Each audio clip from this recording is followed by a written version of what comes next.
দীর্ঘদিন পর কয়েকটি পাবলিক বিশ্ববিদ্যালয়ে অনুষ্ঠিত হয়েছে ছাত্র সংসদ নির্বাচন। এই নির্বাচনের শুরু থেকেই আধিপত্য বিস্তার করে ইসলামী ছাত্র শিবির। ভোট গণনা শেষে প্রায় সব পদেই তাদের প্রার্থীরাই জয়ী হয়েছেন। ফলে ছাত্র রাজনীতির মাঠে নতুন করে আলোচনায় এসেছে শিবিরের উত্থান।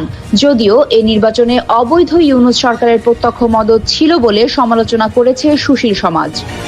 এদিকে যুক্তরাজ্যে প্রবাসী মুক্তিযুদ্ধপন্থী বাংলাদেশিদের হামলার শিকার হয়েছে মুক্তিযুদ্ধ বিরোধী বিতর্কিত ও অবৈধ উপদেষ্টা মাহফুজ। এই হামলার ঘটনার পর আলোচনা হচ্ছে দেশে ও বিদেশে মারাত্মক শক্তি সঞ্চার করেছে বাংলাদেশ আওয়ামী লীগ।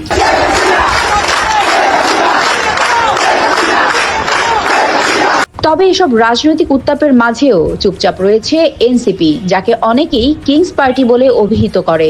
একসময় রাজনীতির ময়দানে দাপট দেখালেও সাম্প্রতিক ঘটনায় তাদের কোনো প্রতিক্রিয়া বা কার্যক্রম না থাকায় রাজনৈতিক বিশ্লেষকরা বলছেন, এতে স্পষ্ট ইঙ্গিত মেলে যে আগামীর রাজনীতিতে এনসিপির দিন হয়তো ফুরিয়ে এসেছে।